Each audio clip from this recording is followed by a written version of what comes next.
Bom dia, pessoal. Bom dia. Tudo bem com vocês?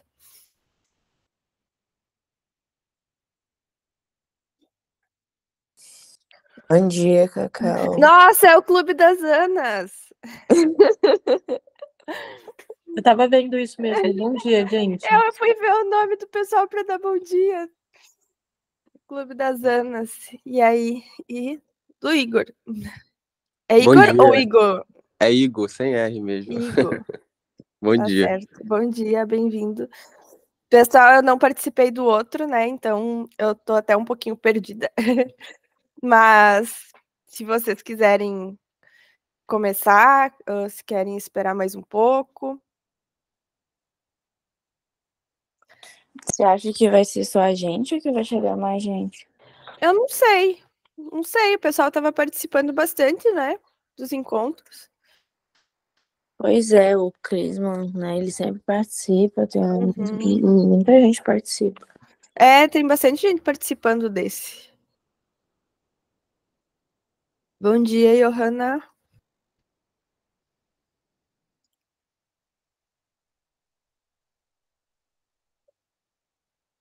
Acho que a gente pode começar a conversar, então. Retomamos, então, no capítulo 5, né? Como eu disse, eu não participei do outro, não consegui ver o encontro. Capítulo 5, então, começa no Castelo do Conhecimento. Alguém quer falar alguma coisa? Alguém quer começar? Eu marquei. Bom dia, Rai. Eu marquei algumas coisinhas aqui sobre o Castelo do Conhecimento. Quem sabe para começar, né? Que ele vai entrar no castelo e ele pergunta se os bichinhos vão ficar do lado de fora, né? E aí a pombinha diz não, o silêncio, né? O castelo do silêncio era para um, o conhecimento é para todos. E aí depois ele viu uma inscrição na parede que dizia que conhecimento é a luz através do qual você encontrará o seu caminho. E aí eu achei bem marcante, assim, né? Porque eu, pelo menos, né? Eu sempre dou meus exemplos pessoais, né? Em algum momento eu parei de ver função no conhecimento, sabe? Na minha vida, assim, eu via que eu estudava e não evoluía na vida, assim. Me sentia estagnada, mas eu só voltei a melhorar quando eu voltei a estudar, né? E logo em seguida eu encontrei o grupo aqui e entrei para o grupo de estudos. E realmente, assim, o conhecimento, ele hoje em dia eu vejo como um pilar muito importante na minha vida, né? Um valor muito importante na minha vida. E o quanto ele nos dá clareza sobre o caminho, né? Então, todo esse estudo que a gente fez no último clube sobre o comportamento, eu digo, quanto mais eu estudo comportamento, mais eu compreendo das pessoas e da vida, né? Então, para mim, o conhecimento sempre foi muito importante. E não tenho dúvidas de que mudou minha vida a vida inteira. Comecei a perceber isso. E aí, depois que ele vê uma nova inscrição na parede que diz assim: será que você não confundiu necessidade com amor? E esse pega muito forte, né? Que às vezes a gente acha que ama alguma coisa, ama uma pessoa, e na verdade é só a necessidade. A gente não. A gente sente necessidade dessas coisas e confunde com amor. Eu achei bem forte essa parte aqui. Na verdade, eu achei interessante, porque depois disso ele vai meio que explicar essa questão da necessidade, né? Porque, na verdade, era uma necessidade de reconhecimento do outro, né? Ele não se conhecia e tudo que ele fazia era em busca de parecer ser ao invés de ser de verdade. Então, eu infelizmente não consegui terminar de ler, eu só li o capítulo do Castelo do Conhecimento, mas que me fez refletir bastante de ontem para hoje sobre o que ele traz, né, nesse ponto, em relação ao quão é importante o autoconhecimento. E é muito do que eu observo na prática, tanto que foi um dos propósitos que me levou a cursar psicologia, né, para ajudar, ter mais ferramentas para ajudar as pessoas nisso. Porque eu via muitas vezes elas buscando na nutrição algo que elas precisariam achar na terapia, mas por achar que se conhece, por acreditar que se conhece o suficiente, e na verdade ela não consegue se conectar com de fato com o que ela quer, com o que ela gosta, com o que ela valoriza, né? Porque ela está sempre nessa busca de parecer ser. Então, durante o capítulo, ele vai falando dessa busca incessante dele por ter coisas para parecer ser um cavaleiro bem-sucedido, ser o melhor cavaleiro para que os outros o admirassem, né? Ele achava que a fonte de felicidade dele estava nesse reconhecimento externo, e quando, na verdade, a gente precisa achar elas com a gente, no dia a dia, né?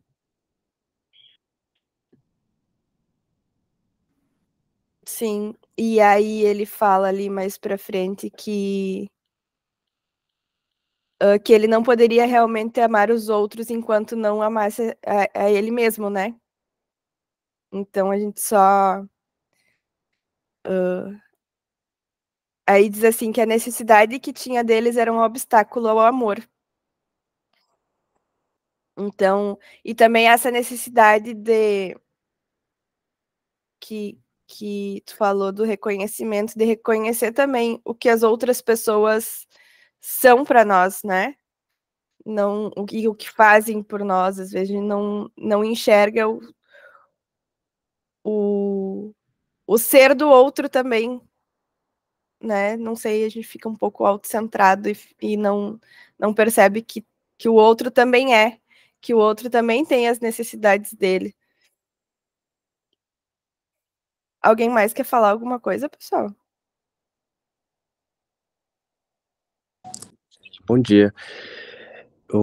Eu queria fazer um comentário sobre a respeito disso, né? Que inclusive eu ia fazer esse comentário sobre esse diálogo que ele teve com o mago, né? Que ele diz que só então, quando a gente começa esse processo de se amar, é que a gente tem essa capacidade de amar o outro, né? E é interessante que, se a gente for ver, por exemplo, a trajetória dele, desde o início do livro, era para resolver um problema em específico, que era para ter o amor da Juliet e do Christopher, que era o filho dele. Só que quando ele começa nessa jornada de autoconhecimento, meio que isso acaba ficando em segundo plano, né? Eu acho isso interessante, porque isso fica em segundo plano e ele começa a se descobrir, ele começa a se conhecer, e no decorrer desse processo de autoconhecimento, ele acaba passando por alguns desertos, né? Porque eu vejo muito esses castelos assim como desertos, ele acaba passando por isso, e tem alguns desertos que, querendo ou não, a gente precisa passar sozinho. Eu acho interessante que no início, se eu não me engano, no Castelo do Silêncio, tanto a Rebeca, que é a pomba, e o esquilo ficam, né, na porta para trás, e ele precisa entrar sozinho.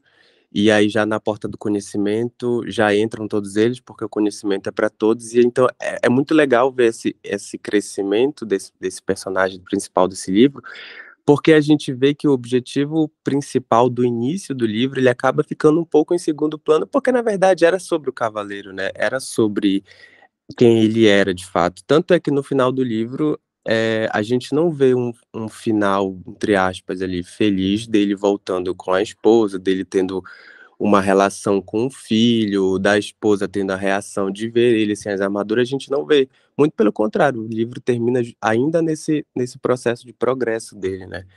Então, eu acho interessante porque, às vezes, eu digo, por exemplo, eu trago a minha experiência pessoal.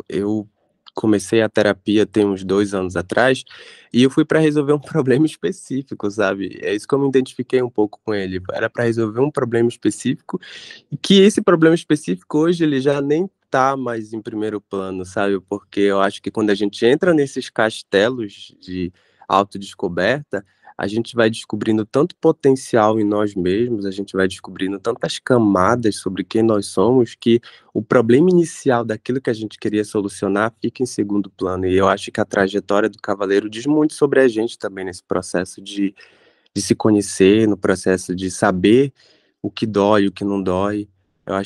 Achei bem interessante essa parte do livro.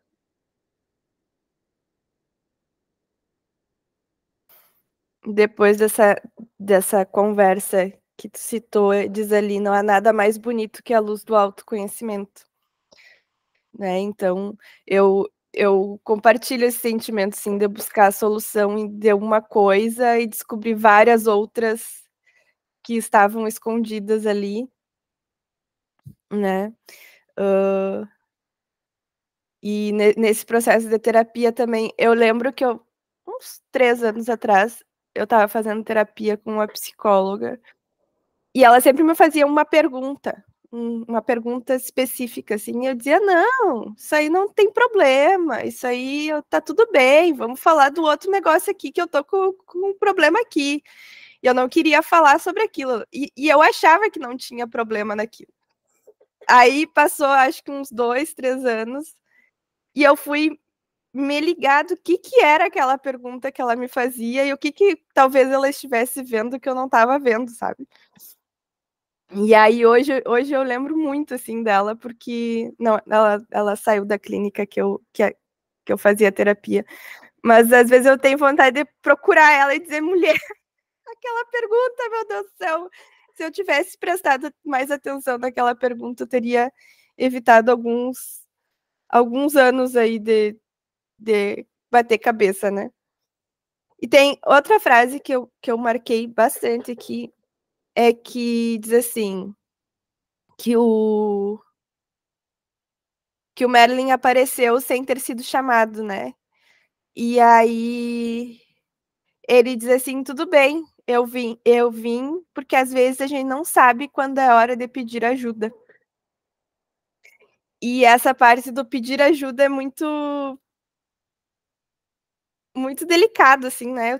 Eu tenho muita dificuldade de pedir ajuda, de saber a hora que é para pedir ajuda, sabe. Eu acho que a gente aprende tanto a ser independente e autossuficiente que, né, nessa cultura mais individualista, assim, às vezes a gente não quer, sei lá, pedir um copo d'água, sabe. Eu percebi muito isso, assim, que se tem um copo com água ali, eu levo e tem uma pessoa ali perto, eu não peço para a pessoa me alcançar, eu levanto e pego. Mas eu percebi que as pessoas pedem isso, sabe. Não é e eu trago isso no simples mesmo, porque eu percebi nessas pequenas coisas, sabe, tipo de pedir um pedir alguma coisa, assim, pedir para alcançar alguma coisa e eu tenho dificuldade até nessas pequenas coisas, assim. Porque eu sempre aprendi que se eu quero, eu vou lá e faço, eu vou lá e pego. E que às vezes a gente precisa muito de deixar as pessoas nos ajudarem, né. Bom dia, Thaís, tudo bem?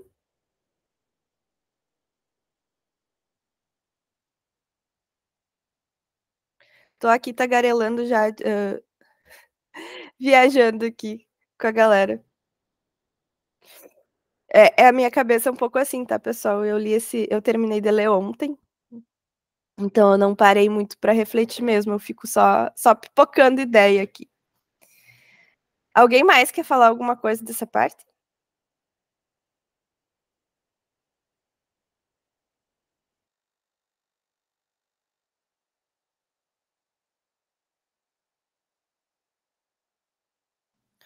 Pode falar, Johanna. Pra ser sincera, é meio que um improviso. Geralmente eu me preparo melhor, mas eu já cheguei, eu tô fazendo café, então, para não deixar passar muito e falar um texto no final, eu queria compartilhar com vocês uma palavra que tem mais a ver com o castelo do conhecimento, porque Até nesse livro a gente percebe que o cavaleiro, talvez em alguns outros momentos, talvez livros futuros, ele tenha que passar pelo caminho da verdade de novo, como o rei fez várias vezes, né? Porque ele nunca acaba. E tem uma palavra muito interessante que se chama, não sei se é uma expressão, uma palavra, enfim, gente, não sei exatamente o nome certo, mas chama Shoshin, que significa, pro budismo zen, né?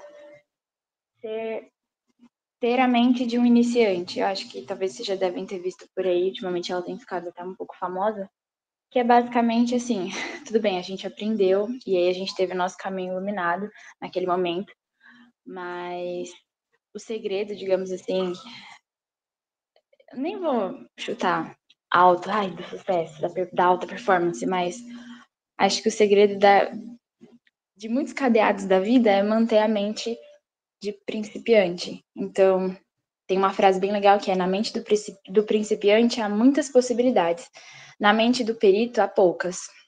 Ou seja, você acha que você já aprendeu o suficiente, você bloqueia a sua mente, e aí a gente entra naquele efeito bem conhecido, né, Dunning-Kruger, e a gente fica cego como o cavaleiro ficou.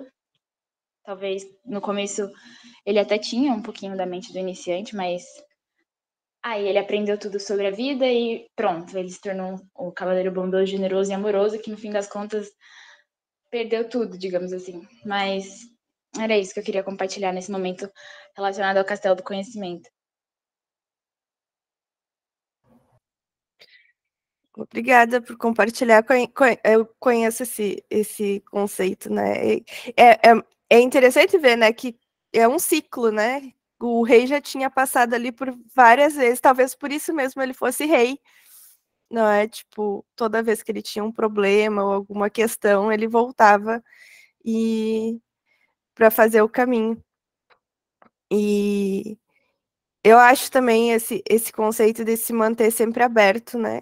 A aprender coisas novas, a tá aberto até para aquilo que a gente já aprendeu, a gente reaprender, às vezes a gente, até mesmo um livro. Esse livro, ele caiu na minha mão há uns anos atrás, bastante tempo, faz uns 5 anos, eu acho. E eu comecei a ler e eu achei tão bobo, tão bobo. E eu pensei assim, nossa, que bobagem isso, essa história desse cavaleiro aqui, nada a ver. E eu acho que eu nem terminei de ler, porque eu não captei a mensagem dele, sabe? E aí eu sempre acho assim que os livros eles têm o seu tempo. E aí agora caiu e meu Deus do céu, como que eu não percebi isso antes? Então, até mesmo um livro, quando a gente relê, a gente tem uma releitura, a gente tem um reaprendizado, né? Pode falar, Johan. Nossa, total. Quantas vezes eu já não reli alguma coisa, ouvi alguma coisa depois de um tempo e a mensagem era completamente outra. E não é que a obra mudou, né? É que a gente mudou, isso é bem interessante. Mas só puxando o gancho que você começou agora, e finalizar esse assunto da mente do iniciante também, é que é bem bacana, porque no fim das contas a gente descobre alguma coisa que a gente gosta na vida e, por exemplo, vou usar o exemplo da academia, que é mais fácil. Eu escolho fazer um mestrado, um doutorado, e aí eu fico muito, muito bom num assunto, né, na teoria. Mas, tudo bem, eu me especializo. Só que tem todo o resto do mundo, sabe? E se você literalmente, neurocientificamente, gasta a sua sinapse só naquilo, se você reforça só aquilo, além de, óbvio, o mundo ser para você o que você mais olha, que é talvez a sua área, sei lá, oceanografia, você fecha todas as outras portas, né, basicamente. Então, no momento da minha vida, eu tenho tentado, depois desse livro também, fazer um exercício interessante de me incomodar em, primeiro, ser ruim em outras coisas, porque quando a gente começa a estudar um assunto, não necessariamente estudar, mas ler. Fui ouvir um podcast sobre pré-sal, sobre o petróleo, e falei, meu Deus, eu não sei absolutamente nada sobre isso, isso impacta a minha vida em todos os sentidos, eu não faço ideia de nada, sabe? E aí foi muito interessante, primeiro porque foi super desconfortável, eu saí, assim, das coisas que eu mais gosto de ver, pesquisar, enfim, e me incomodar, sabe? Primeiro, ser iniciante em uma coisa, né, ser ruim também, e perceber que, caramba, me coloco numa caixinha o tempo todo, porque, é claro, é bom a gente se especializar, digamos assim, mas não o tempo todo, né? Enfim, até para criar acho que foi a Ana que mandou no grupo, ela tá aqui inclusive, sobre aquele vídeo do imaginário robusto.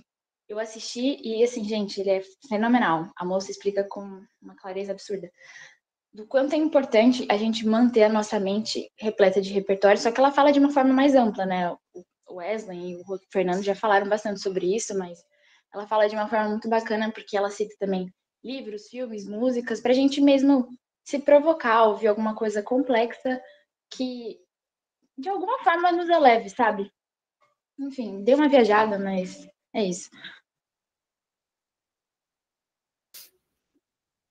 É isso.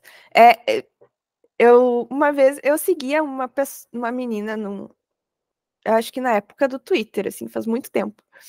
E alguém perguntou para ela uma vez: "Ai, como que você faz tanta coisa, né?" Ela fazia tatuagem, ela tocava numa banda, ela era, sei lá, engenheira, era uma coisa assim, era uma salada de frutas as coisas. E ela dizia assim: "Eu me permito fazer tudo meio mal feito."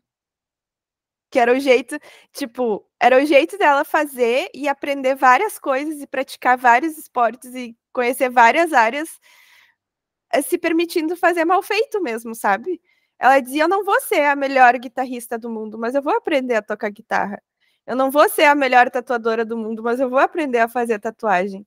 E eu acho que conversa muito com a gente saber o que que é o suficiente para nós, né? Eu tenho um problema de tentar aprender outras áreas, porque quando eu gosto de um negócio, eu quero aprofundar demais, assim. Então, eu quero ficar só lendo, estudando e conhecendo a fundo aquilo, e às vezes a gente não precisa.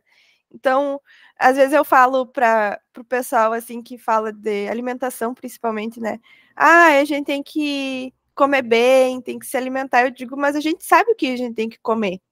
Não necessariamente eu preciso ser nutricionista para saber como me alimentar bem, né? A gente sabe que não é para comer o pastel, que não é para comer, pode comer, mas, né, não todo dia, não comer alimento processado, embalado, essas coisas.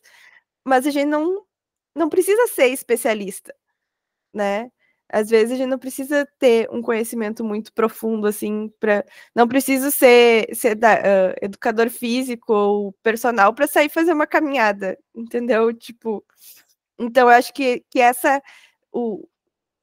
essa mente do principiante nessa coisa do não precisa ser perfeito, né? Precisa ser suficiente para a gente conseguir fazer as coisas. E eu caio muito nesse perfeccionismo, assim, também.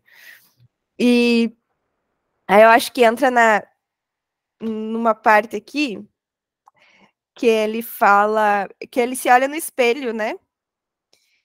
Que é um espelho que mostra quem você realmente é.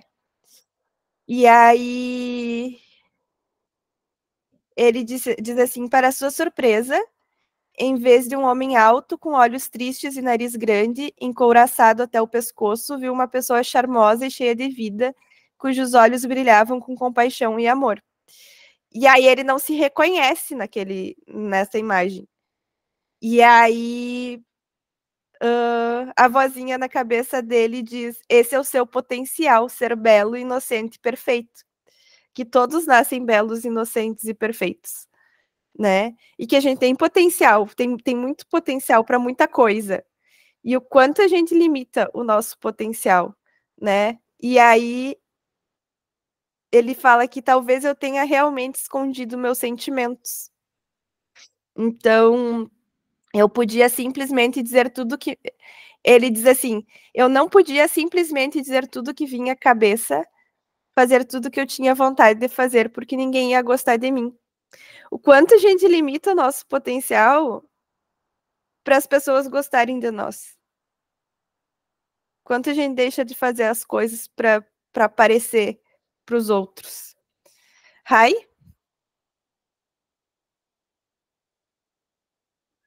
Eu não sei quem estava falando antes de tu continuar, porque eu perdi, eu tive que ir ali fazer na cozinha, fazer uma coisa, enfim. Mas ela comentou sobre essa questão do repertório e de ser ruim em algo, né? E eu tenho até trazido nas minhas redes sociais. Qual foi a última vez que você fez uma coisa pela primeira vez? Quando que você saiu da sua zona de conforto, né? Eu acho que não só na vida, nos interesses, mas também, por exemplo, no exercício. Você fala: "Ah, não, já não gosto disso. Ah, não, mas X coisa já não é pra mim", sabe. Eu conheço muitas pessoas, assim, e quando você, né, fala desse aspecto em especial, eu lembro muito de uma prima. Na época que eu fazia crossfit, eu falava: "Cara, é muito legal, é super dinâmico, nã-nã-nã". Era a história do crossfiteiro querendo arrastar todo mundo. "Não, meu Deus, meu joelho, né". Beleza, não falei mais. Anos depois, o que acontece, aprende que não era aquilo, né, e hoje faz crossfit. Recentemente o cara, corrida e tal, Deus me livre, tipo assim, sabe. Então, a gente muitas vezes cria essas barreiras, né, cria essas barreiras, tipo, de achar que não gosta. Eu mesma, no final do ano passado, me coloquei à prova para provar frutas que eu nunca tinha provado. Eu nunca tinha comido ata, que aqui no Ceará, né, que para vocês aí no sul deve ser fruta do conde.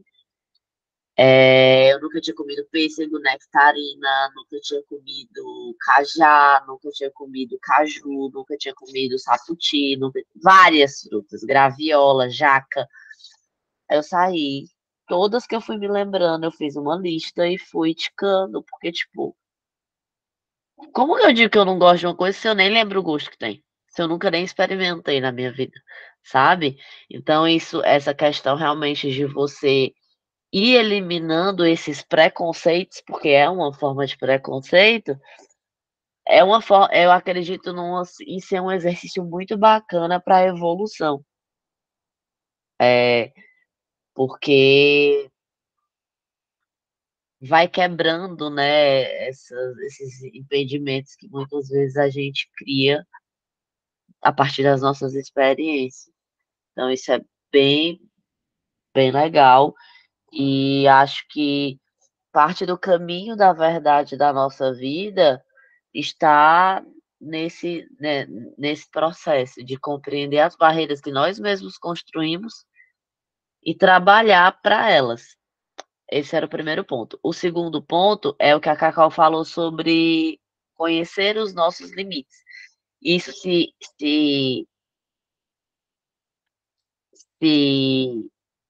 faz muito verdade para mim, no consultório principalmente, quando as pessoas acham que querem alguma coisa, e aí vem o ponto do livro, que é a questão da comparação, porque ele fala de ser melhor que o outro, né.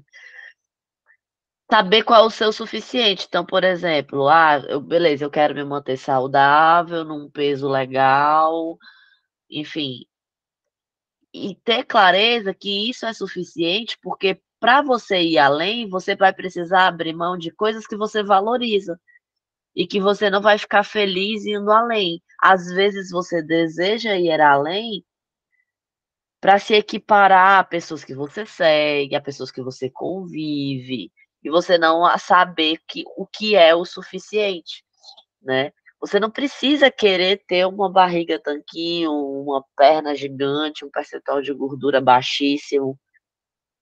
Alguém criou que isso não precisa, não precisa. E o pior, muitas pessoas, né, atrelam a sua felicidade, acham que vão ser felizes quando chegar lá. E é até difícil para mim manter um centro, porque eu já cheguei lá e eu sei que não é a fonte da felicidade, né. E aí eu fico: "Meu Deus, eu não posso falar, eu não posso opinar, porque essa pessoa tem que ter a construção dela sozinha, e nã-nã-nã". E tudo bem também se a felicidade dela estiver nesse lugar, mas é bem difícil isso acontecer. Então, esse realmente entender o que é suficiente é um ponto bem delicado e uma linha muito tênue.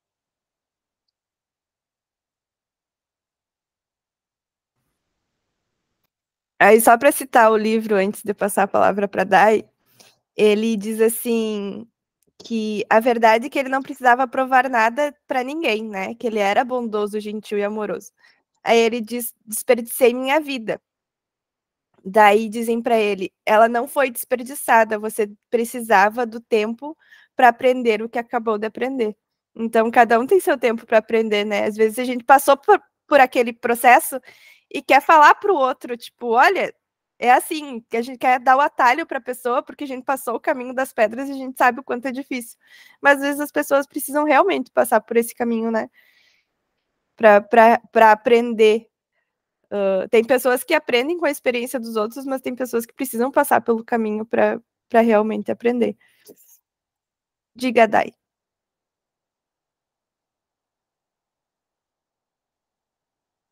Tá me ouvindo? Tá me Sim, ouvindo? sim. Ah, tá. Bem, É que eu sim. tô de fone, aí eu não sei se consegue.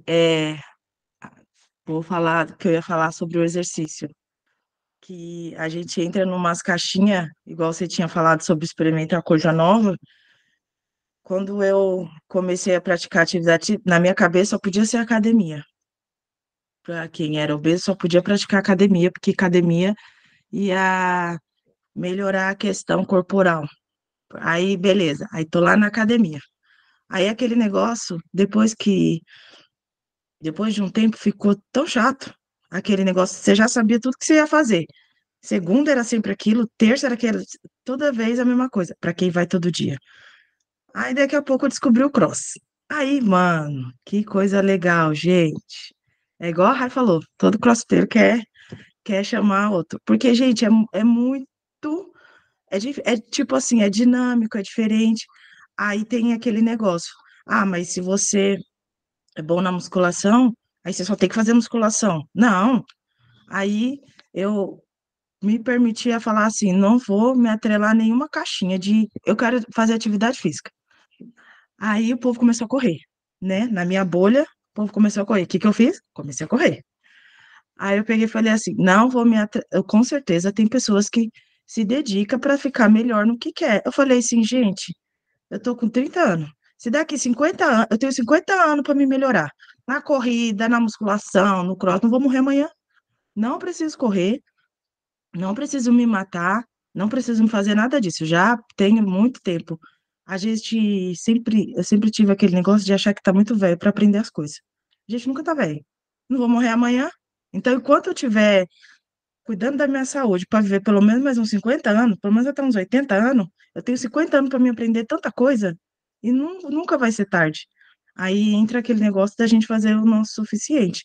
Porque, tipo assim, hoje, para mim fazer musculação é um custo que no começo do meu emagrecimento não era tão custoso. Mas aí o que que eu faço? Eu vou e faço, porque na academia perto aqui de casa não tem cross. Aí eu vou e faço. Para não deixar de treinar, vou e faço uma musculação.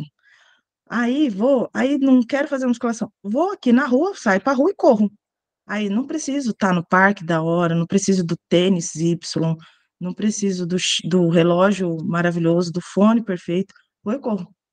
E faço o que dá para fazer hoje o suficiente, porque a gente hoje vive no meio social da internet, onde fala que você tem que ter o tênis Y, o fone X, a, a, o Y, o Z, um abecedário inteiro, o alfabeto inteiro para você poder começar qualquer coisa. E quando a gente começa, a gente vai ser ruim. Gente, ninguém nasce sabendo. Aí eu comecei a colocar isso na minha cabeça. Ninguém nasce sabendo. Então, para mim aprender, eu tenho que ser muito ruim. Aí vai ser um dia menos ruim, aí até que um dia que vai ficar bom para mim.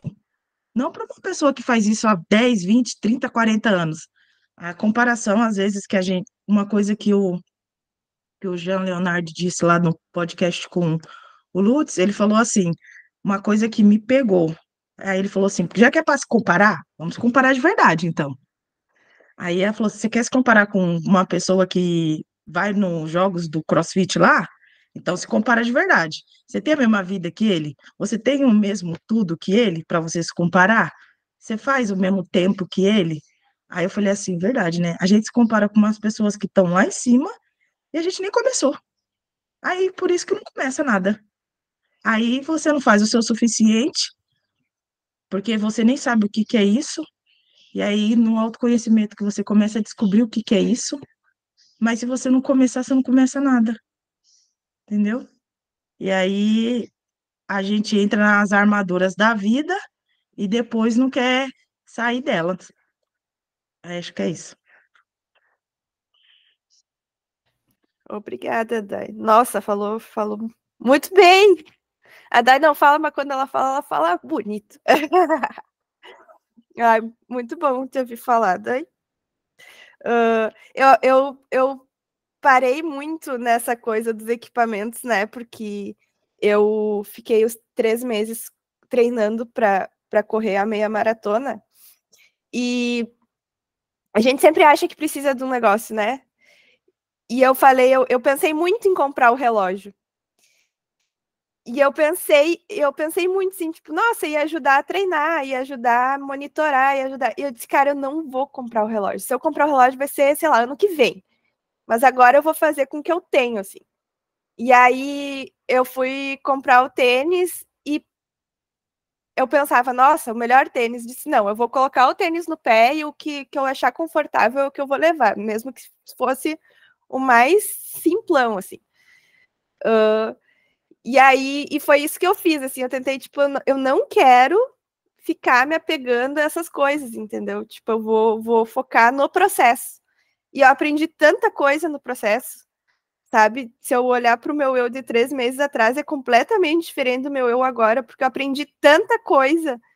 E eu acho que se eu ficasse me apegando às ferramentas, né? Eu não teria evoluído tanto como eu evoluí, porque eu ia ficar me apegando em número, em equipamento, né?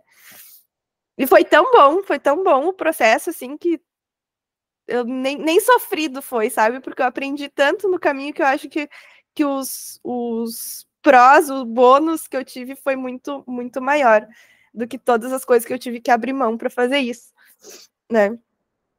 E sobre não gostar de um tipo de exercício, meu Deus. Se um tempo atrás vocês me dissessem assim, viesse do futuro, fosse lá pro passado e falar para a Cláudia do passado, olha, tu vai correr uma meia maratona, eu ia dizer, você tá maluco? Eu nunca. Eu olhava para as pessoas correndo na rua e eu pensava, por que elas fazem isso? Sabe? Porque às vezes eu via assim, ó, para mim eu achava que a pessoa que fosse sair para correr, ela já tinha fôlego, ela já tinha preparo. E aí eu via um pessoal sofrendo, assim, né, ofegante, e eu pensava, por que eles fazem isso? E aí o primeiro dia que eu saí ofegante na rua, eu pensei, meu Deus do céu, agora eu entendi. Né, a gente tem que passar por isso, pelo processo também. E aí, tive que faltou braço para torcer, assim, de tantas coisas que eu fiz, que eu disse que eu nunca ia fazer, né? E eu acho que eu escolher o esporte, tipo, quando eu demorei muito para engajar em atividade física, porque sempre diziam assim, começa no funcional, porque o funcional é mais leve, no funcional tu vai pegar fôlego, no funcional... Gente, eu odeio funcional. Eu odeio ficar dando pulinho, meu Deus do céu, não me manda dar pulinho. Eu prefiro ir para academia, levantar peso, que é chato, do que ficar dando pulinho do funcional. E aí, como a gente tem essa percepção, né? E aí, eu acho que tem que experimentar mesmo, assim. Voltei de Floripa querendo entrar pro Gil. A Bárbara fala do Gil com um brilho no olho tão bonito que eu disse, nossa, eu quero fazer isso também. Né? Mas eu só vou saber se eu vou gostar se eu experimentar. Enfim. Só para complementar o que a Rai falou ali, que as pessoas chegam no consultório e querem um negócio, né? Acham que querem, reforçando aquilo que o Fernando fala, que querer é diferente de gostar. Você quer se tornar um tipo de pessoa, mas será que você vai gostar de ser aquele tipo de pessoa? Né? A gente não sabe. eu quero ser a pessoa que tem o tanquinho, mas será que tu vai gostar de ser essa pessoa, de ter que abrir mão das coisas que vai ter que abrir mão, de fazer as coisas que vai ter que fazer para se tornar aquela pessoa, né? E aí é um questionamento que fica aí, tem que refletir bastante, assim. Vou deixar a Ana falar, depois eu tagarelo mais. Diga, Ana.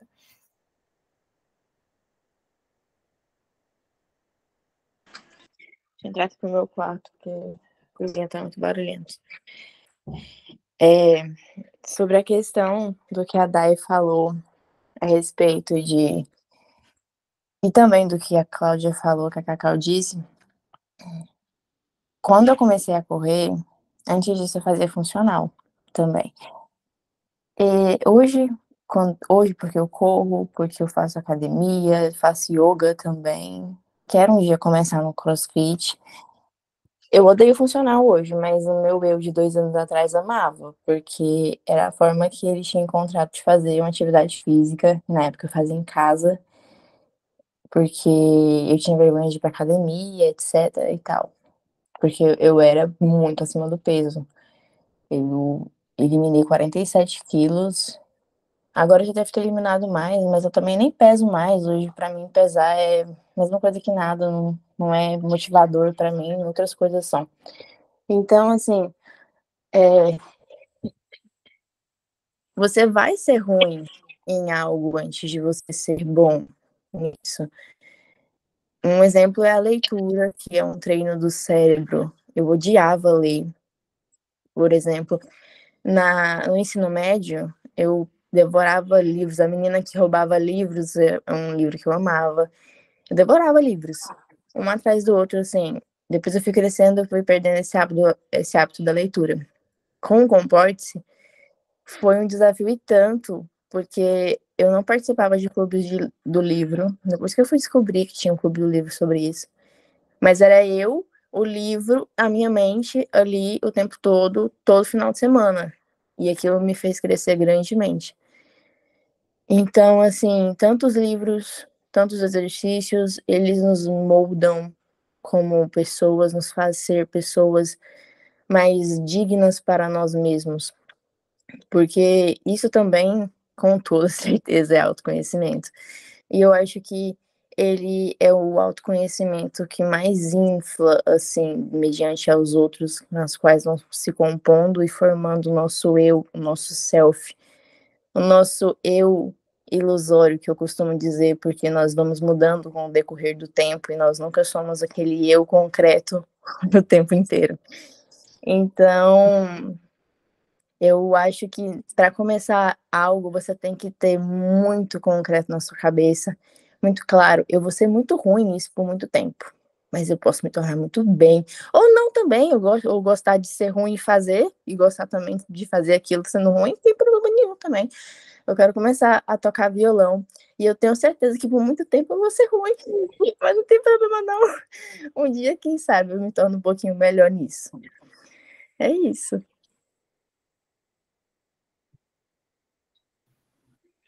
Eu acho que a gente pode se divertir também com as nossas imperfeições, assim, né? Com o ser principiante, porque qual seria a graça? Eu sempre pensei assim, qual seria a graça de começar já sabendo, sabe?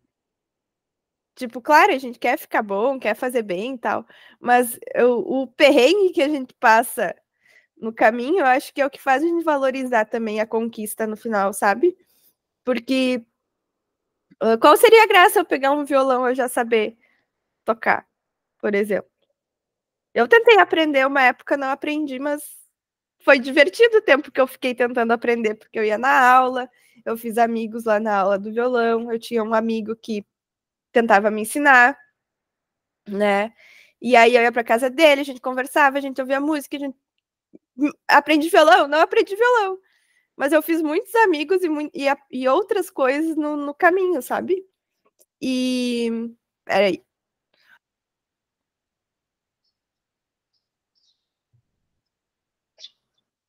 Eu tô com uma tosse.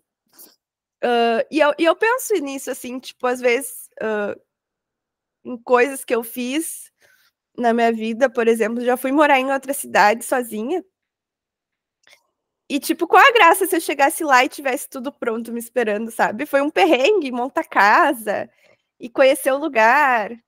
E aí eu tinha uma lojinha dessas que vende tralha de casa, assim, coisa de plástico, aquelas coisas. Todo dia eu tinha que descer lá, buscar uma colher, buscar uma faca, buscar um potinho, porque eu não tinha nada em casa, sabe? E era trabalho, mas eu pensava assim, tipo, qual a graça que teria se eu chegasse e a minha casa estivesse pronta, sabe? Eu não teria passado por todo o processo de construir a minha casa.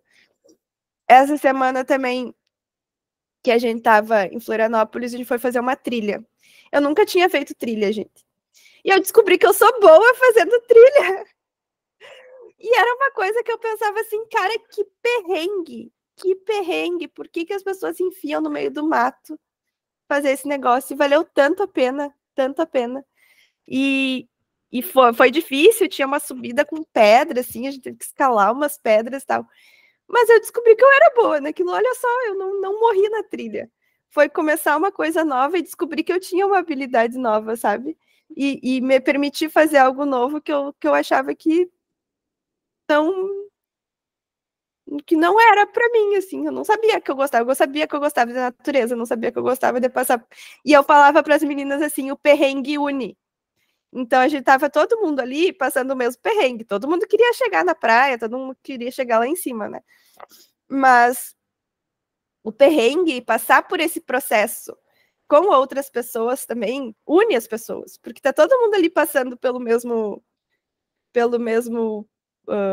mesmas dificuldades, sabe? E isso é muito legal, assim, de aprender uma coisa nova e descobrir que pode ser bom naquilo, né? Se não tentar, não descobre que pode ser bom. E passar aí por isso com outras pessoas é muito, muito, muito legal, assim, também ter com quem compartilhar. Porque daí a gente começa eu acho que até a questão do grupo aqui, do clube e tal, todo mundo passando pelo mesmo processo, cada um na sua dificuldade, cada um no seu momento, mas todo mundo passando pelo mesmo processo, eu acho que é o que une mesmo as pessoas. Johanna? Oi, gente. Eu fiquei matutando. E aí eu comecei a ficar até nervosa. Eu tava fazendo café. Falei, meu Deus, preciso achar o livro. Naquela parte do começo, sobre só podemos amar o outro se nos amarmos primeiro. E aí, tipo, sabe quando tem uma coisinha na cabeça de tipo, não, você já viu isso em algum lugar? Procure não sei o quê. E tem um livro que, assim, tudo bem, ele tem uma base psicanalítica, né? E a gente tem várias questões com a psicanálise e tal, mas ele é ótimo para reflexões, e ele ficou bem famoso, a gente mira no amor e acerta na solidão. E tem uma frase aqui, gente, meu Deus, vou ler. Duas, na verdade, e aí eu começo a reflexão. O amor não nos livra de sermos sós, mas certamente torna a experiência de estar só algo muito interessante. Quem não suporta a solidão também não suporta o amor. E assim, para ser bem sincero, eu ainda estou entendendo isso, mas eu fiquei pensando, né? E eu acho que vai ser interessante trazer aqui, porque aí vocês vão me ajudar a construir esse raciocínio. O que é o amor, né? Nem quero tentar aqui detalhar o que é, porque é meio complexo. Mas eu cheguei a uma conclusão bem grosseira, assim. O amor, pelo menos em algum momento, né, grosseiramente, é um conjunto de virtude. Então, é você perdoar, você ter compaixão, você ter paciência, você ser honesto, você ser verdadeiro. Tem várias coisas positivas e muito mais, beleza. Aí eu fiquei pensando, quem é a pessoa a quem a gente tem que fazer isso em primeiro lugar? Quem é a pessoa que a gente conhece e em quem a gente tem que fazer isso em primeiro lugar? No caso, somos nós mesmos, né? Porque é a pessoa que a gente convive. Se a gente buscar fazer isso direto no outro, antes de sermos capazes de fazer conosco, a gente dá um passo maior que a nossa perna, digamos assim. E aí eu acredito que seja isso o problema da gente tentar amar alguém sem saber amar, porque em primeiro lugar a gente deveria aplicar o amor a nós mesmos, porque o amor é algo que a gente constrói, tipo, isso é bem interessante. Se eu tô apaixonada, por exemplo, pela Cacau, ainda que ela seja o objeto do meu amor, o amor é meu, tipo assim, eu criei o amor. Eu dou a Cacau se eu quiser, inclusive. Mas é meu. E aí ela sai da minha vida, eu fico sofrendo, mas o amor continua meu. Ela não levou de mim, ou coisa do tipo, assim. E esse é o poder do amor, tipo, ele é nosso, a gente que cria. Ele não tá em outra pessoa ou em outro lugar, ele é nosso, porque somos nós que criamos. Claro, através de uma inspiração e precisa de um objeto, não um objeto, mas de um alvo que, enfim, nos dá toda aquela coisa, enfim. E aí que eu tive um clique na minha vida de tipo, caramba, mas é meu, o amor é meu, tipo assim, não tem como tirar de mim, porque ele é eu que criei. E aí quando a gente começou a refletir sobre só podemos amar o outro se nos amarmos primeiro, eu lembrei desse livro e dessa frase do amor e a solidão ter tudo a ver e de o amor nos ensinar a estarmos sós, porque enfim, não consigo concluir esse raciocínio. Só queria trazer uma outra coisa para juntar com esse, que aí fica meio um Frankenstein, é que uma vez eu vi na aula do Wesley também, fiquei, uau, verdade. O amor próprio só pode ser construído em lugares que favoreçam essa construção. Não existe eu estar num lugar que, por exemplo, me maltrate e eu me amar. Impossível, né? Ainda mais se eu sou mais jovem e eu tô aprendendo ainda sobre mim e sobre o mundo. Não adianta eu tentar desenvolver esse amor próprio se o que eu aprendo sobre mim, baseado nas experiências que eu tenho com o meu entorno, são completamente negativas, coisas horríveis. Então, o que eu vou aprender é que eu estou atrapalhando, né? O que eu não sirvo para nada, ou enfim, que eu. Então, o amor próprio só pode acontecer também nos lugares certos. E é muito interessante essa construção, porque o amor, então, é meu, vem de dentro, porque é meu, eu que crio, baseado em mim mesmo, e de fora, porque, obviamente, né, como a gente sempre fala, o ambiente vai influenciar o meu eu. Enfim, é isso, gente. Eu acho que ficou meio bagunçado, mas é que eu tô meio nervosa, assim, eu comecei a borbulhar aqui a cabeça e só queria trazer essa parte do amor. Não, ficou ótimo, foi ótimo. Igor?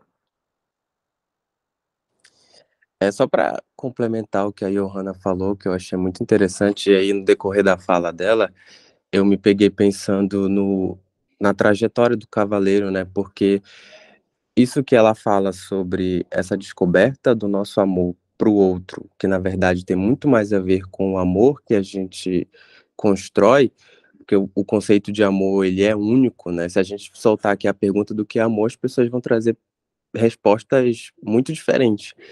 E aí, quando eu trago isso para o livro, eu fico pensando que o cavaleiro ele acabou tendo uma descoberta amorosa por ele mesmo quando ele se depara com o Sam, né? Se a gente for parar para pensar, ele primeiro, quando o Sam, que era ele mesmo, faz uma indagação, ele, quem é você? Peraí, quem é você? Como assim? Eu sou você, nós somos um só.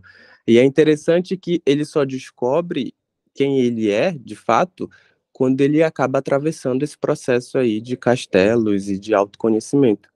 E essa descoberta amorosa só foi possível, e quando eu falo descoberta amorosa, porque foi uma descoberta dele com ele mesmo, só foi possível através dessa busca por esse autoconhecimento, né? E aí é interessante notar que, trazendo um pouco, eu até li esse livro, inclusive, da Ana Sui, né, de uma psicanalista, A Gente Mira no Amor e Acerta na Solidão, porque é basicamente isso, o amor ele é uma aposta, a partir do momento em que não dá certo, e essas relações de amor, ela perpassam não só por uma questão amorosa, mas os outros amores da nossa vida, os nossos pais, nossa família, nossos amigos, ele tem uma parte que é nossa também, né? E ela até fala no livro que quando a gente termina uma relação, seja de amizade, de um relacionamento amoroso, a gente também está se despedindo um pouco de quem a gente foi, porque o nosso amor, ele carrega um pouco da nossa identidade também, né? E aí, trazendo isso para o livro, eu percebo o quanto o Cavaleiro, ele passou por esse processo de descobrir ele mesmo, quem ele de fato era. E é muito interessante que, se a gente for parar para pensar, esse diálogo com ele mesmo vai crescendo no decorrer do livro, tanto é que nos últimos capítulos do livro ele já está habituado com quem é o Sam, né? E é muito interessante que esse diálogo deles, eles são muito interessantes, porque eu paro um pouco para pensar também o quanto a gente não fala com nós mesmos durante a nossa vida, né? O quanto a gente só fica ali com os nossos próprios pensamentos e a gente não se comunica, não dialoga com a gente. E aí acho interessante essa trajetória do livro, dessa relação se estabilizar, do cavaleiro com ele mesmo.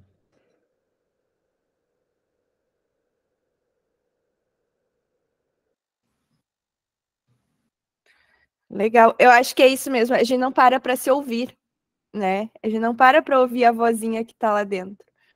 Teve um dia que veio uma amiga minha aqui em casa e a gente conversando, e eu falando das coisas, assim, e eu falando coisas aleatórias, assim, e ela juntou tudo numa ideia e ela disse, se é isso que tu quer fazer, por que tu não faz?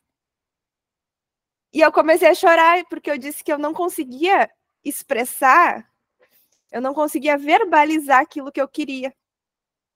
E ela pegou as ideias do que eu estava falando e verbalizou o que eu queria, sabe? E era muito do eu ter medo de me ouvir, de ouvir o que eu realmente queria fazer e expressar aquilo, porque no momento que eu falasse, eu ia materializar aquilo que eu quero fazer, né? Eu ia dizer, olha, eu quero fazer isso aqui. E eu tinha medo de falar. E só que esse medo era um medo de ouvir o que eu realmente queria, de parar para me ouvir, né? De parar para pensar, tipo, bom, agora que, sei lá, eu tenho que tomar uma decisão. O que eu vou fazer? Aí a gente fica muito naquilo na cabeça, né? Do racional, isso que eu deveria fazer, porque é isso que todo mundo faz, porque é isso que é o correto, porque é isso que é o socialmente aceito, porque é isso que esperam de mim, e tem o que eu realmente quero. Que é a vozinha, o meu semo lá no fundo falando que é aquilo, e eu não dando ouvidos, né? E eu não deixando ele falar, se expressar, né? A gente não ouvimos a nós mesmos, assim. Eu acho que às vezes a gente tem que parar e silenciar um pouquinho a cabeça racional, assim, o nosso pensamento, e parar para sentir mesmo, sabe? Porque sentir, tipo, como eu gostaria de me sentir? E o que eu preciso fazer para me sentir dessa forma, né? E que que a Johanna falou, né, sobre o amor é meu, eu faço, é meu, tá dentro de mim. Enquanto a gente também busca validação fora, ou espera sentir esse amor fora, né, e não dentro de nós. Porque se a gente for ver, nós somos uma unidade isolada. Tudo que a gente sente, que a gente pensa, vem de nós. Claro, tem a influência do ambiente, mas a gente pode controlar. É nosso, é o que a gente sente, é como a gente interpreta as coisas, né? E sempre falam, né, que as relações com as outras pessoas e os sentimentos sobre as outras pessoas que nós temos tem mais a ver conosco do que com os outros, né? Então, o meu relacionamento, eu li alguma coisa assim que dizia que era alguma coisa assim no sentido que tu só permite que os outros te tratem da forma como você se trata, né? Então, tipo, como que tu espera que alguém te trate bem, ou te trate melhor, ou te ame do jeito que tu quer ser amado, se tu mesmo não se ama da forma como deseja ser amado, sabe? Então, tem muito mais a ver com a nossa interpretação, com a forma que a gente sente o amor, todos os outros sentimentos, do que com os outros. Porque aí tu impõe o limite para a pessoa, para os outros, né? Olha, daqui eu me respeito e eu me amo nesse nível aqui. Daqui tu não passa, né? Daqui eu não permito. E o quantas vezes a gente permite ser tratado mal ou entrar em relacionamentos meio, né, meio errados não, mas meio assim, que não são bons por causa disso, né?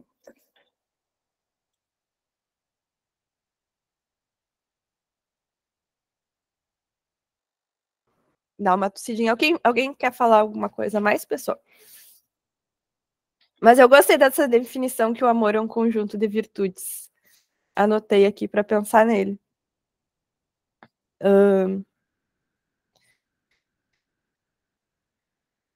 E outra coisa que eu pensei aqui nisso, né, do amor é meu, eu anotei, é meu, os sentimentos são meus. Ultimamente, eu penso assim, nas relações com as pessoas, né? Porque eu sempre fui ensinada a ser independente, né? E a gente confunde independência com autossuficiência e com não precisar dos outros, né? E aí tu te torna aquela pessoa que, como eu disse, não sabe pedir ajuda, não sabe receber ajuda quando os outros vêm te ajudar, né? E acaba fazendo tudo e se sobrecarregando, né? Porque daí acaba tomando a responsabilidade de coisas que também não são. Acabei tomando muitas vezes responsabilidades que não eram minhas, para mim. E aí, hoje em dia, como que eu penso assim as relações? Eu realmente sou uma pessoa independente. Eu não preciso de ninguém. Eu posso viver sozinha. Mas eu quero estar com os outros, né? Eu quero ter relações com os outros, quero ter amigos, quero ter pessoas na minha volta. E aí, qual é o limite disso, né? O limite disso que eu... Como é que eu vou explicar para vocês? A cabeça bugando, assim, né? Eu não preciso de vocês, eu não preciso estar aqui, mas eu quero estar aqui. E o outro tem que respeitar os meus limites a ponto de eu querer estar com ele, entendeu? Então, aqui eu me sinto respeitada, eu me sinto segura, eu estou aqui. E esse é o meu limite. No momento que os meus limites não forem respeitados, como eu não preciso estar aqui, eu tenho essa liberdade de sair. Eu acho que muitas vezes a gente fica com medo de sair também, sabe? De se permitir sair de uma relação, de se permitir se afastar de alguma amizade, né? De permitir romper um laço mesmo, romper um ciclo de um ambiente que não está te fazendo bem e não está permitindo tu te expressar, né? Não está permitindo tu desenvolver o teu potencial e até expressar os teus sentimentos. Porque às vezes as pessoas têm medo dos sentimentos e acabam podando os teus sentimentos, né? E tu poder se expressar livremente, sim. Então, é mais ou menos assim que eu lido.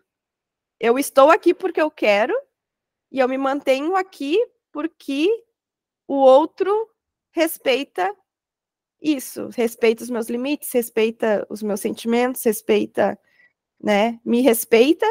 No momento que eu não for mais respeitada nos meus valores, nos meus princípios, eu tenho essa liberdade de sair. Eu acho que muitas vezes não se permite também a liberdade de sair das relações, né? Só que nesse entendimento que ela trouxe, o amor é meu, o sentimento é meu, né?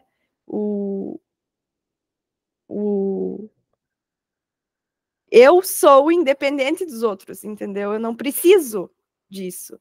Eu me coloco nessa situação. Então, eu também posso sair dela. Viajei também. Não sei se deu para entender, mas é uma noção que eu coloquei na minha cabeça, assim, que respeita a minha independência, mas ao mesmo tempo permite eu me relacionar e me tornar vulnerável nos relacionamentos, né? E aí estabelecer os limites. Diga, Johan. Você descreveu bastante aquela aula do Wesley, baseada num artigo bem antigo sobre o desamparo aprendido. Vocês já viram? Tem muito a ver também com a história do Cavaleiro, se pensar que por muito tempo ele não pôde sair da situação que ele estava, por diversos motivos, enfim, a gente também, agora não dá, porque eu preciso pagar minhas contas, não posso chutar esse emprego e simplesmente ir para o outro, beleza.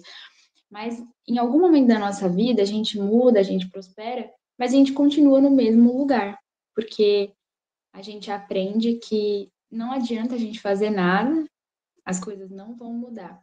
quando na verdade a gente está como aquele cachorro do experimento. Enfim, rapidamente o experimento era feito com cachorros antigamente, e aí tinham 3 caixas. A primeira caixa, o cachorro receberia choque. Não, as 3 caixas dos cachorros receberiam choque. Só que na primeira caixa, se ele tocasse o focinho no botão, o choque parava. Então ele tinha controle. Se ele aprendesse que o botão era suficiente para desligar o choque.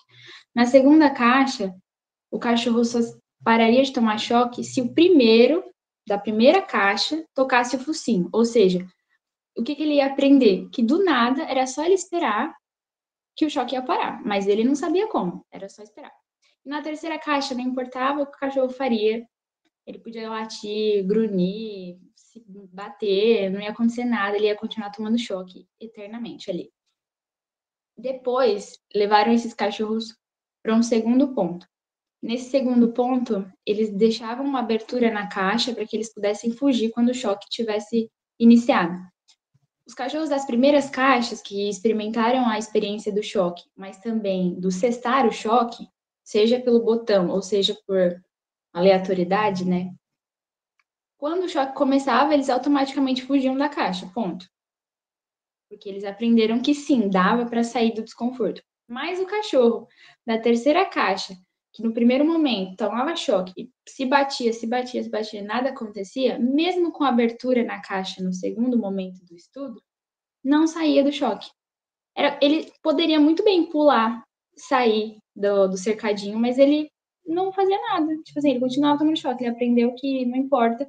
E ele tinha altura suficiente para pular, ele estava aberto ali, dava para sair. Mas ele não saía. E pela cabeça dele, simplesmente pela cabeça dele, continuava ali. E o poder que a gente tem sobre a mudança na nossa vida é muito séria, né? Porque, tudo bem, nesse aspecto do estudo, um choque é uma coisa muito, né, bem pesada, mas pode ser com coisas mais simples também, né? Com situações mais simples da nossa vida, em que a gente só coloca o limite na nossa cabeça e a gente nunca mais, como falam? A gente nunca mais revê. É isso. E fica aquela regra na nossa vida, lá na nossa cabeça, no fundo. É complicado, gente.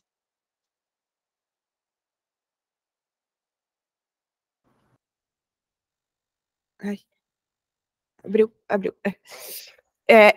Teve uma amiga do Rafa que fez um vídeo esses dias, porque falando assim, ela viu o vídeo de outra pessoa e ela foi comentar, né?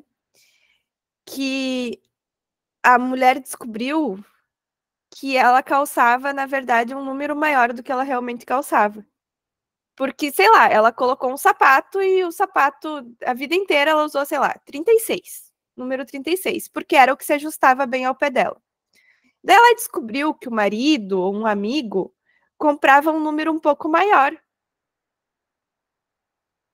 E aí ela perguntou por quê. E ele disse, ué, porque é mais confortável. E aí ela foi comprar um sapato, um tênis, sei lá, e ao invés de pegar o 36, ela pegou o 37 e ela descobriu o quanto o 37 era confortável. E aí ela pensou, cara, eu sempre fiquei me ajustando, aí entra nas coisas pequenas, sempre fiquei me ajustando aquele número ali, porque era o que ficava ajustado no meu pé, mas era desconfortável, às vezes apertava, às vezes fazia bolha, e eu achava que aquilo era normal. Quando eu coloquei o sapato um número maior e eu vi o quanto era confortável, eu percebi que a vida inteira eu estava usando o sapato errado, o tamanho errado do meu sapato, né? Então, é uma coisa pequena, assim, mas que fez muita diferença a vida inteira. Eu achei que eu cabia naquele número e, na verdade, eu podia pegar um número maior. Eu tinha permissão de pegar um número maior e ficar confortável naquele sapato. Diga, Dai. Agora que você falou disso, o que aconteceu comigo a vida inteira, porque vim de uma família de pai, assim, de pezão. Mas só que por muito tempo da minha vida eu não podia calçar, por exemplo, só tamanho feminino, Para quem não sabe, o tamanho feminino vai até 40, gente. Não passa disso. A não ser os tamanhos especiais. Mas no comercial é só até 40. E aí, tipo assim, a vida inteira eu usei o número 40. E aí, aquele trem comia meu pé, aquele negócio acabava comigo, eu demorava tempos, andava mancando, tenho 2 calos enormes no dedinho. Aí até que um dia uma tia minha falou assim, por que que você não pega o número maior? Meu, por que que a vida inteira eu tive que usar 40 e por que que eu não peguei? Ah, porque o número maior é masculino, você não pode usar masculino. Mas, gente, não é porque. Aí eu falei assim, gente, por que que eu fiz isso a minha vida inteira, depois de véia? Aí eu comprei um tênis masculino. Comprei um 41 masculino, e pus no pé e não sofri. Aí a vida inteira eu fiquei me pensando. Aí hoje eu fico falando, por que que eu fiz isso comigo? Porque fui ensinada que eu não podia usar um tamanho masculino. Eu tinha que usar, eu sou menina, eu sou mulher, eu tenho que usar 40. Eu tenho que usar o tamanho feminino. O feminino vai até 40. Então se vira e usa 40, como se eu pudesse controlar isso, né? E aí, hoje eu uso 41, 42 em paz, gente. Não preciso ficar me matando para entrar dentro de um 40. Só que durante a vida inteira eu me matei para entrar num tênis 40, sofria, tirava palmilha, ficava indo de chinelo, só colocava tênis na hora que precisava. Aí eu falei assim, a gente sofre à toa, por pura falta de conhecimento, sabe? Das verdades que a gente se intitulando para nós mesmos. Aí eu falei assim, gente, hoje eu calço masculino, a lancha é grande. Primeiro que eu aceitei que minha lancha era grande, que meu número hoje é masculino. E aí agora a pessoa pode falar, nossa, tudo isso, o pé é meu, calço 42 mesmo, e não tô nem aí, vou ficar sofrendo por conta do quê? Gente, é meu pé, é algo assim, não tem como eu controlar. E aí a gente fica sofrendo, gente, por coisas que a gente coloca na cabeça. A vida inteira eu usei, me matava para entrar num 39, num 40. Sofrimento, gente, que sofrimento, desnecessário. E hoje eu uso um 42 em paz. Sim, sim, entendeu? É isso. Eu vi o vídeo, eu adorei aquele vídeo. Eu até compartilhei, falei, não, gente, isso aqui é uma realidade. Não só para o sapato, mas para todo o resto. Mas principalmente para o sapato, no meu caso. O quanto a gente tenta se encaixar, né?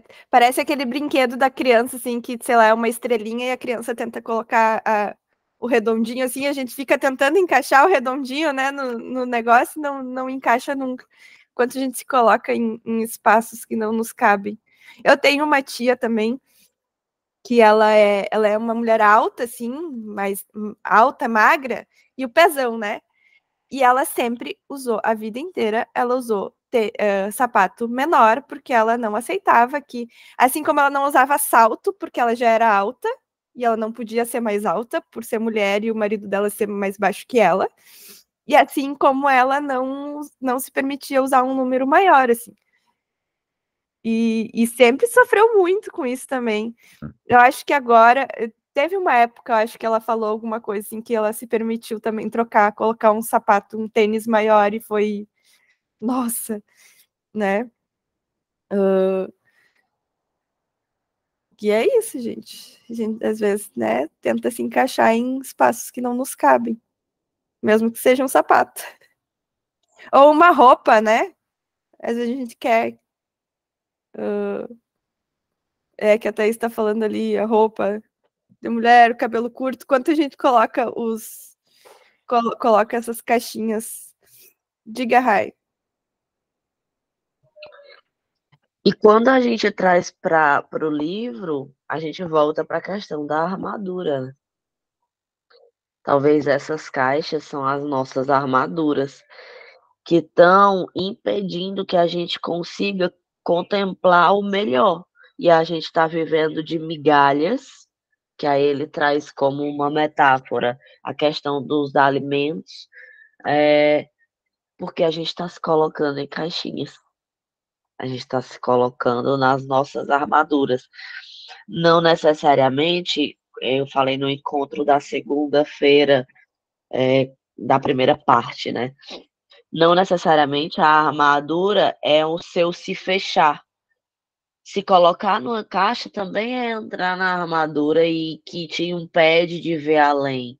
que te impede de viver além, de explorar, que te impede de se enxergar quem verdadeiramente você é.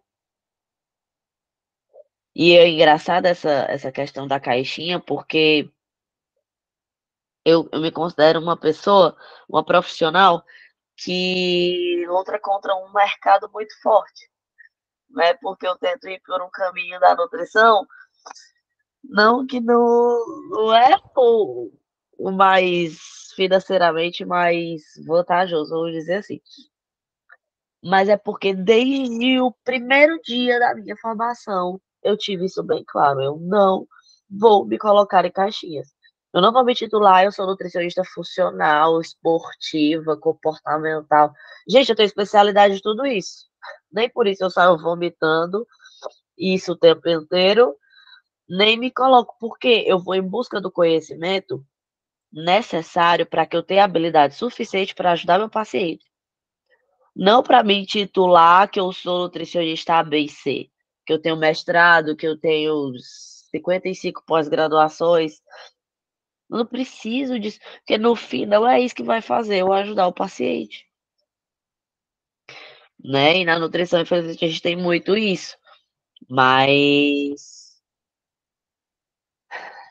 essas armaduras que a gente é ensinado a vestir, muitas vezes não é fácil de se libertar delas. Porque quando você vai, faz um curso, e aí as pessoas falam, você precisa se posicionar, você precisa ser extremamente especialista em algo, quando na verdade hoje a gente está precisando ensinar as pessoas a fazerem o básico, antes de ir para o mais específico. Ontem eu estava conversando sobre isso com os treinadores, né, que agora eu estou fazendo triatlo, inventei mais essa loucura. Eu digo, eu acho massa. Estudo, amo, adoro fisiologia, pá, suplementação, tempo do gel. Mas espera ainda, a pessoa tá fazendo o básico todo dia? Ou ela tá treinando mal porque ela não cuida do sono, porque chega à noite ela pede comida muito gordurosa e para treinar no outro dia de manhã ela não consegue render? Que é lindo falar muitas coisas avançadas mas volta a fazer o básico, né? Eu até postei, tive uma questão de acne, foi simplesmente porque eu parei de fazer o básico. E aí o meu problema voltou. Agora que eu voltei a refazer o básico, meus problemas estão sendo resolvidos, né? Então, assim, é muito isso. E essa também são armaduras que a gente veste.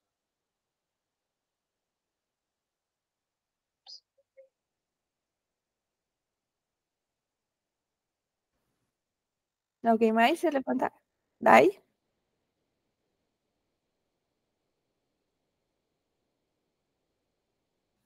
Tá desligado o microfone, Dai. Oi, pronto. Foi. Tá me ouvindo? Sim. Isso me reflete depois de emagrecer. Porque depois que, para as pessoas que não me conhecia, quando eu falo que emagreci 50 quilos, aí todo mundo me pergunta assim, mas o que que você cortou? Mas o que que você fez? Mas o que que você deixou de comer? Mas você não janta? Mas você fez isso? Tipo assim, não foi um conjunto. Teve algo em específico que eu fiz que fez isso, entendeu? Foi um bolo que eu cortei, foi um pão que eu cortei, a janta que eu tirei, foi o chá que eu tomei, foi o suplemento que eu tomei. Ah, mas é porque você treina todo dia. Ah, mas é porque você não tem filho. Mas sempre tem um porquê, né? Aí, tipo assim, as pessoas não entendem que é um conjunto. A, a, o que gerou o emagrecimento foi o conjunto. Não foi um alimento que eu cortei, um treino diferente que eu fiz, né? E aí, hoje, eu bato nessa tecla. As pessoas não entendem. Quanto para manter o que eu perdi, os quilos perdidos, manter a rotina de sono, manter uma alimentação saudável, manter os treinos, clareza do que eu quero, saber que isso aqui é para a vida, gente. Não é um alimento específico, isso aqui é para a vida. O ambiente influencia, as pessoas não têm noção disso, acha que não, vou cortar isso, o Y, o X, não é isso. Não, todo dia alguém me pergunta o que que eu deixei de fazer para emagrecer. Não entende que é um conjunto, que é o todo dia, entendeu? É isso. É o que te levou ao resultado, né? Tu vai só manter. Mas o que acontece é que as pessoas, pela pressa, querem chegar no resultado fazendo coisas que elas não vão tomar para si como estilo de vida, no emagrecimento e seja em qualquer hábito que você queira sustentar, para ter o resultado que você quer. Eu acho que não é pressa, e sim o fato de sempre buscarem o mais fácil. As pessoas, elas ainda procuram hacks, né? Elas acham também que para elas chegarem no objetivo delas, esse processo precisa ser árduo, né? Precisa sofrer. Elas precisam ser punidas por isso, né? De alguma forma. Então, isso é uma coisa que muitas vezes incapacita o começo das pessoas, né? Porque elas acham que tem que ser difícil. E é uma ignorância, né? Não pelo significado pejorativo, mas delas não saberem de que o processo pode ser confortável no sentido de ser tranquilo, e elas acham que tem que ser difícil, elas ficam procurando hackzinho e acabam nunca engajando no processo em si, né?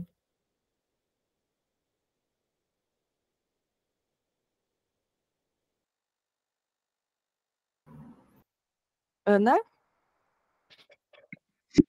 É que eu sempre fico esperando a Cacau falar, que eu posso falar, porque senão às vezes Não, mas fluiu também. Vou continuar. Mas é que, assim, vocês estão falando sobre emagrecimento, eu sou da mesma, assim, da Daiane, que eliminou 50 e o 47, mas as pessoas também ficam me perguntando até hoje, isso já faz bastante tempo, porque foi há 2 anos atrás que eu consegui isso, e as pessoas ficam me perguntando o que eu fiz de diferente, qual foi o medicamento que você tomou? Nossa, o que você tomou de diferente? Você deixou de jantar, né? Eu sabia que a janta era o maligno do emagrecimento. Aí eu fico assim, gente, eu não sou nutricionista nem nada, mas uma questão de senso, é constância. Eu lembro que todos os dias eu tinha rotina de fazer funcional. Todos os dias. Para mim era muito bom fazer funcional na época. Aí hoje, quando, por exemplo, o meu joelho dói um pouco e eu tenho medo de correr, eu vou e faço um funcional em casa mais leve, eu fico pensando, nossa, que horror é fazer funcional, correr é muito melhor. Mas o meu eu de 2 anos atrás amava fazer funcional. Então eu fui criando hábitos, e na época eu nem tinha consciência de que os hábitos eram soberanos, de que o tempo era soberano, de que você se desenvolver e criar uma rotina e criar uma mentalidade de longo prazo seria um dos pilares do resultado. Mas hoje, é porque eu também não estava no RD, eu não conhecia nenhum dessas comunidades, né? E hoje eu conheço, hoje eu tenho consciência disso, e eu percebo que uma rede de apoio também é muito importante, porque eu nesse processo não tive. É claro, minha família me apoiava e tudo mais. Só que a questão é que a rede de apoio no quesito de direcionamento, eu não tive isso, mas mesmo assim, como eu gostava, como eu peguei amor por fazer aquilo todos os dias, eu tive resultado. Mas tem pessoas que precisam daquele direcionamento diário para ter um resultado.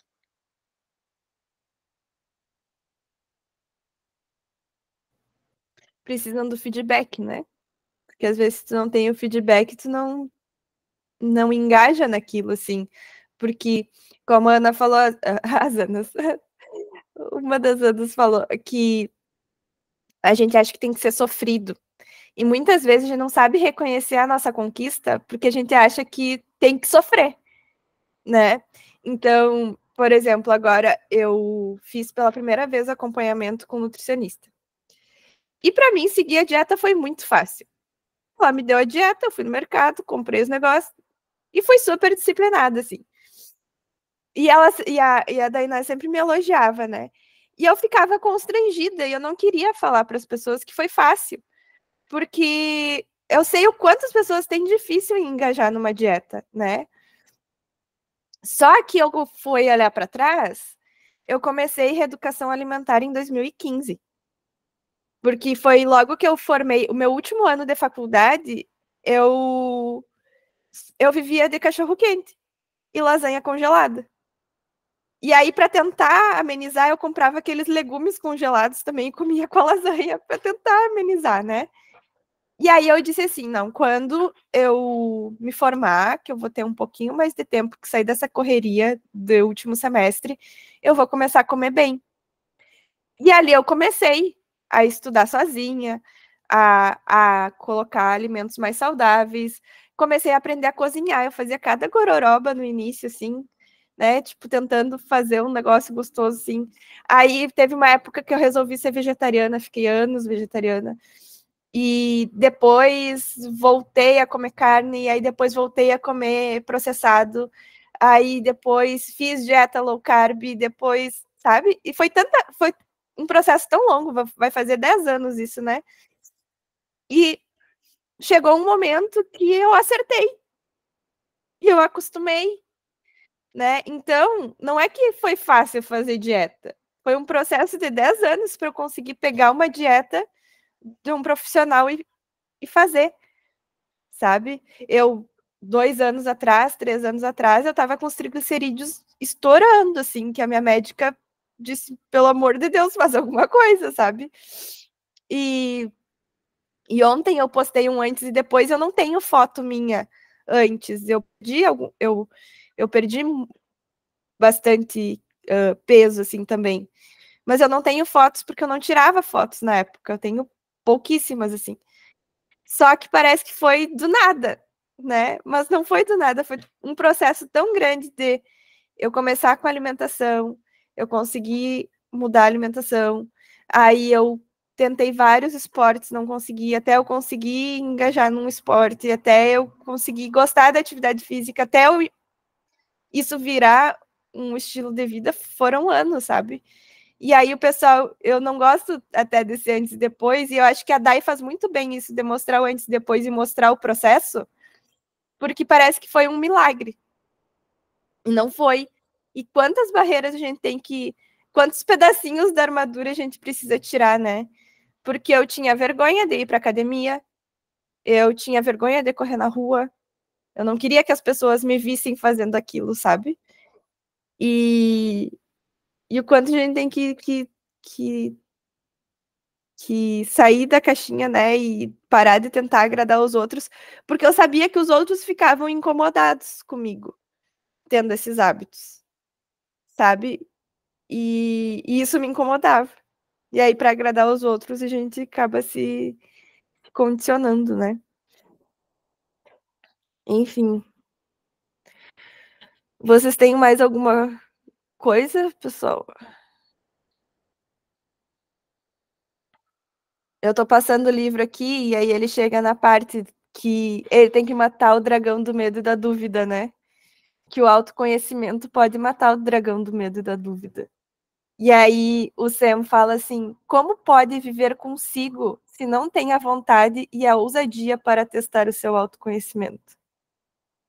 Como que conviver consigo mesmo sem a ousadia de testar? De se colocar à prova, né? E aí ele vai enfrentar o dragão e ele se queima. E ele diz assim: se esse dragão não é real, por que eu me queimei? Porque você tornou o fogo realidade ao acreditar que o dragão era real. Se você acredita que o dragão do medo e da dúvida é real, você dá poder para queimar as suas calças e tudo mais. E aí ele vai e enfrenta, e aí ele diz: as decisões são simples de tomar quando não há outra alternativa. E aí o dragão diz: eu vou voltar. Ele vence o dragão, mas o dragão diz: eu vou voltar. O medo e a dúvida vão voltar. E aí ele diz: volte sempre que quiser. Cada vez que voltar, eu estarei mais forte e você estará mais fraco. Achei bem bom isso, né? Tipo, toda vez que a gente enfrenta os nossos medos e as nossas dúvidas, quando eles voltam mais... Nós estamos mais fortes e o medo e as dúvidas mais fracos. Acho que é um bom final do livro. Diga, Ana. Por conta do repertório comportamental, né? Sempre temos algo ali a acrescentar cada vez que o medo chega, porque o repertório comportamental vai aumentando, abraçando o desconhecido, como Wesley fala. E uma coisa que eu queria acrescentar, que a Johanna disse sobre o amor, que aí o pessoal foi falando, e depois a gente mudou para a questão das atividades físicas, do emagrecimento, e eu esqueci de dizer que Friedrich Nietzsche, poucas pessoas conseguiam entender ele, porque também os livros dele são leituras muito densas e que levam uns meses para entender, mas pelo pouco que eu consegui entender lendo Nietzsche, ele falava muito sobre o amor e sobre o desejo. E ele falava que o desejo é a vontade das nossas entranhas, porque nós somos seres de quereres. Preferimos desejar o nada do que nada a desejar. E isso é muito interessante, porque é como se fosse da nossa natureza o desejo de desejar tanto pessoas, tanto conhecimentos, tanto o amanhã, tanto o futuro, e isso é de uma complexidade, porque se for parar para analisar, o desejo está no nosso dia a dia o tempo inteiro, seja o desejo de todas as coisas que eu disse precedentes, seja também o desejo pelo autoconhecimento, que linka muito com um livro, e esse desejo do autoconhecimento ser colocado em prática é uma das formas mais sublimes de provar para nós mesmos que o que nós estudamos sobre nós mesmos, que seja num livro, que seja numa graduação, tudo aquilo realmente vale a pena, porque tem palatabilidade, é tangível de ser colocado em prática. Então, para ele, alguns desejos eles precisam ser favoráveis à vida. Ele também não era a favor de desejar tudo e fazer com que esses desejos nos consumissem. Ele falava que eles precisavam ser domados, hierarquizados. E é o que eu mais admiro no Nietzsche. Depois a gente podia até ler um livro dele, se vocês se interessassem, porque ele fala muito sobre o amor, fala muito sobre o desejo, e fala de uma forma tão interessante, mas também tem que estar atento a perceber nas entrelinhas o que ele realmente quer dizer. Então, a minha contribuição era isso por hoje. Tem a parte do livro que fala sobre a ambição, né? Que ele fala que que os animais e a árvore não têm ambições, eles simplesmente são, né? A árvore simplesmente dá frutos, ela não tem ambição. E aí ele fala que o ser humano é mais complexo, quer trocar de cavalo. Eu achei muito engraçada a metáfora, né? Quer trocar de cavalo todo ano, né? Quer ter castelos, quer construir castelos, quer trocar de castelo, enfim. E aí ele fala que a verdadeira ambição é aquela que vem do coração, né? A ambição pura. Deixa eu encontrar aqui. E ele fala assim: a ambição do coração é pura. Ela não compete com ninguém e nem fere ninguém. De fato, ela o serve de tal maneira que serve os outros ao mesmo tempo. Então, que a Ana falou dos desejos, né? Que os nossos desejos, a gente tem muitos desejos, muitas vontades, muitas ambições, mas que a ambição, o desejo mais puro é aquele que serve a nós, mas que reflete nos outros também, né? E eu percebo, assim, o quanto melhor nós nos tornamos melhores para as outras pessoas, e as outras pessoas ao nosso redor também se permitem ser melhores, né? O quanto isso reflete nos outros. Johanna? Essa parte do dragão mexeu muito comigo. Eu acho que é a parte do livro que tem mais a ver comigo agora e com a minha história no geral. O que eu queria trazer é que eu tenho reparado que, graças à quantidade de compromissos, muitas vezes eu começo o dia já mentalizando tudo e tentando me colocar nas situações que eu vou viver ao longo do dia, mas assim, são 7 horas da manhã. Não de uma forma saudável em eu me organizar, mas eu fico, ai, caramba, eu tenho que correr, eu tenho que treinar, e depois eu vou pra faculdade, depois tem uma reunião aí. E eu nem tomei café da manhã, sabe? E aí eu já faço do meu dia um sofrimento antes do café da manhã. E tem muito poder isso.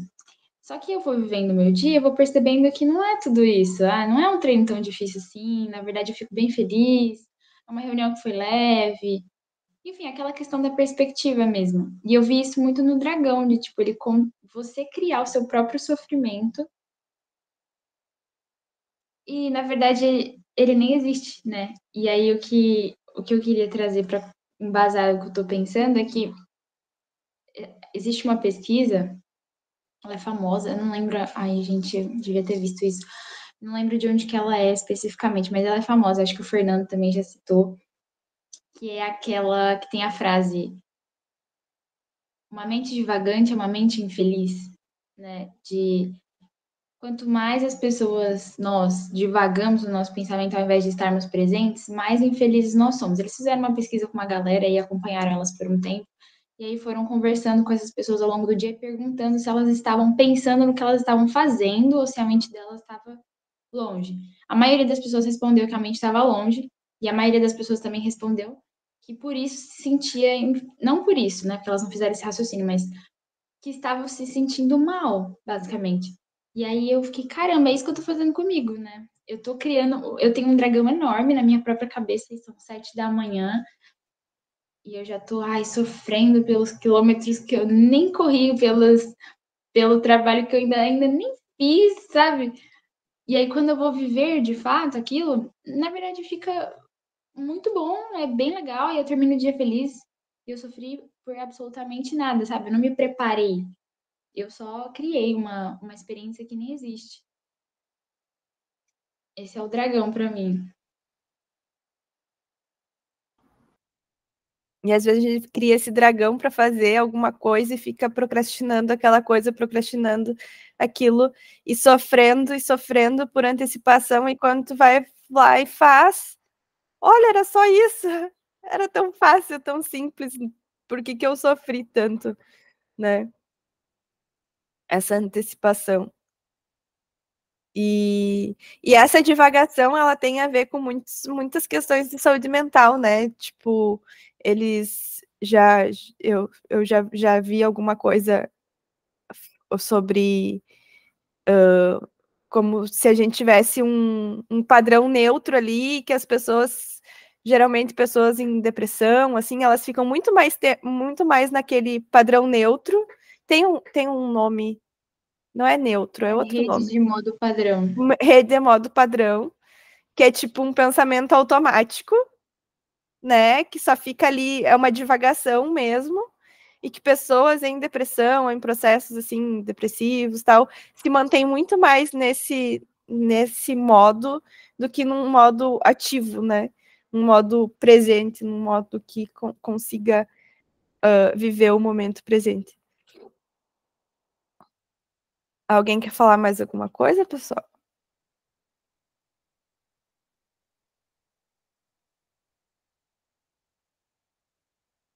Eu queria chegar aqui no finalzinho do livro, porque é o momento que ele solta, né? E ele cai no abismo. E aí, quando ele volta, ele diz: quase morri pelas lágrimas que deixei de chorar. E no fim, ele se sente, né? Sorriu através das lágrimas. E ele olhou para tudo e dizia assim, tipo, ele sorriu através das lágrimas sem perceber que uma nova e radiante luz emanava dele, uma luz muito mais brilhante e bonita do que a sua armadura com o melhor dos polimentos. borbulhante como um riacho, brilhante como a lua, deslumbrante como o sol. Pois, de fato, o cavaleiro era o riacho, era a lua, era o sol. Ele podia ser todas essas coisas de uma vez agora e muito mais, porque ele era um com o universo. Ele era amor, o começo. Né? Então, achei tão bonito isso, porque não deu um fim. Na verdade, é o começo. Né? Essa descoberta dele, toda essa descoberta é só o começo. Né? Que ele descobriu como viver sem armadura e ser o que ele realmente era, né? Ser na sua essência. Achei legal, achei muito bonito. Eu gosto dessas coisas mais poéticas, assim. Ele era amor.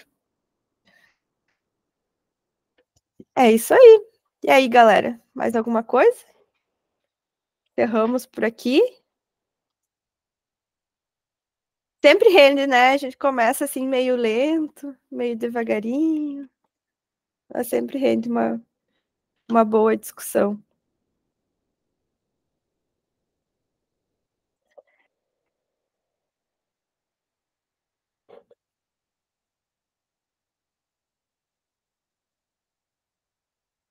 Então tá, gente.